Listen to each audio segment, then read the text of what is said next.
Bonjour à toutes et à tous. On est aujourd'hui le 20 juin, la journée mondiale des réfugiés.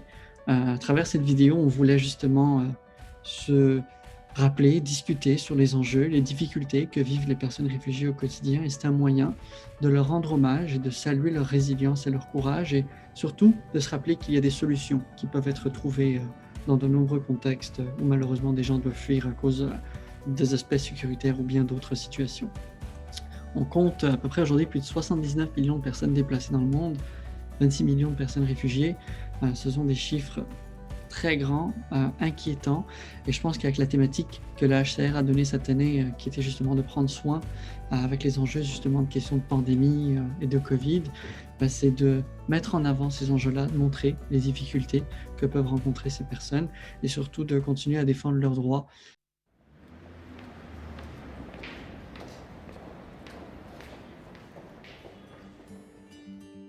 Bonjour, mon nom c'est Teddy Lutumbatende. Je viens du Congo, Congo-Kinshasa. Mon parcours de là où j'étais jusqu'au Canada, j'étais comme étudiant en médecine. Je suis allé de là jusqu'en Afrique du Sud et puis de l'Afrique du Sud aux États-Unis. Je faisais la médecine aux États-Unis.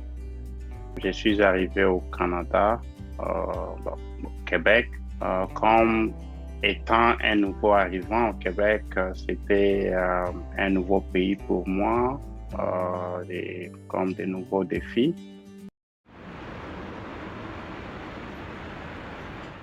Le rôle des organismes d'accueil, d'installation et d'intégration des personnes réfugiées a un rôle primordial auprès de ces personnes-là parce que ces organismes-là sont souvent la première porte, la toute première porte que j'aime dire accueillante, ouverte sur la personne. Avant d'arriver à nos organismes, ils ont rencontré des gens à l'aéroport, ils ont rencontré des gens peut-être à l'étranger avec l'Organisation internationale d'immigration et tout ça, pour des aspects bien techniques.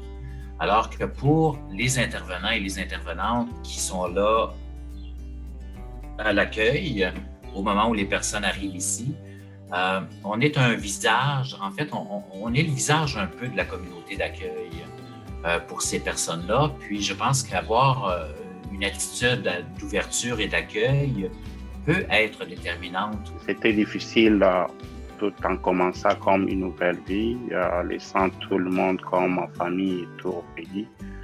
Alors ici, c'était difficile, mais avec l'aide, puisqu'il y a beaucoup d'organismes ici, comme au Canada, qui m'a aidé à faire mon parcours, comment appliquer, comment trouver. C'est-à-dire, il y a des organismes qui vous aident à faire l'intégration ici au Québec et qui m'ont beaucoup aidé à me retrouver. J'aimerais clarifier que contrairement aux immigrants, les réfugiés n'ont pas choisi de venir s'installer au Québec, ni même au Canada.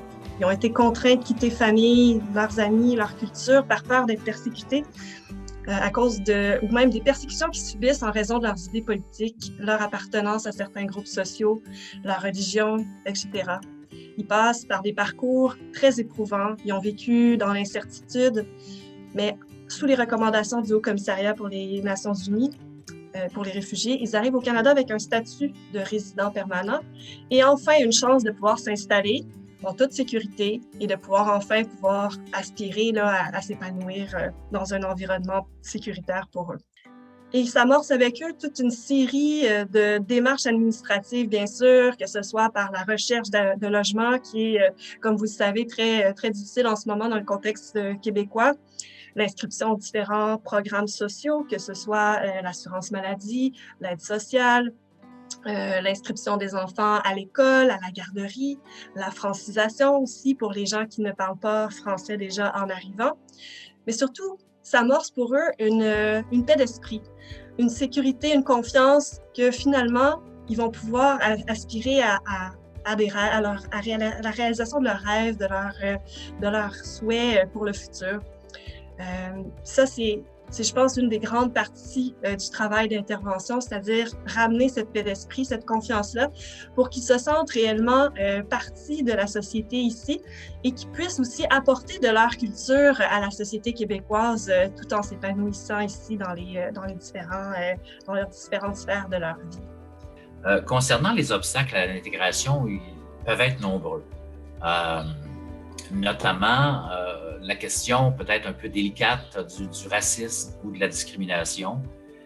Souvent, les personnes qui arrivent ici font l'expérience du racisme et de la discrimination pour la toute première fois de leur vie. Je pense qu'en tant qu'intervenant, on doit accompagner ces personnes-là dans cette expérience-là qui est parfois très douloureuse, de ne pas se sentir accueillis, bien accueillis. Et on doit les écouter, on doit les sécuriser. Ça, c'est un des obstacles qui, en mon sens, est très important. Il n'est pas généralisé. Il y a du racisme, faut se le dire, il ne faut pas se le cacher. Mais je pense qu'il faut focusser sur les bons côtés, les côtés plus clairs peut-être de la communauté d'accueil, sans cacher non plus les côtés plus obscurs. Peut-être à sensibiliser les gens pour qu'ils comprennent que non, si par exemple vous êtes intégré ici, vous êtes comme Québécois.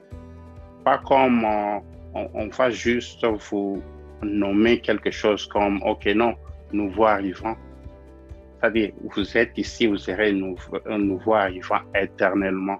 C'est quelque chose que je voulais qu'on puisse peut-être trouver un moyen de faire comprendre les gens. Si quelqu'un est intégré, il devient comme, il contribue à la communauté, il devient vous comme Québécois.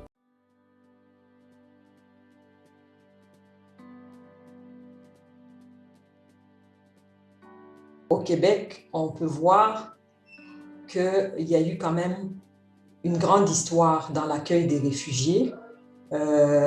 Impliquer la population est essentiel. C'est pour ça que ce soit au niveau de nos médias et au niveau de nos politiciens, ce serait intéressant de pouvoir regarder ces personnes à partir de leur réalité comme personne.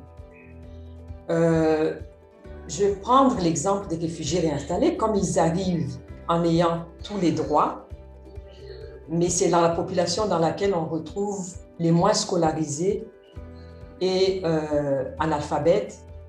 Ça veut dire que les défis qu'ils vivent sont vite vécus par tous ceux qui vont être en interface avec eux.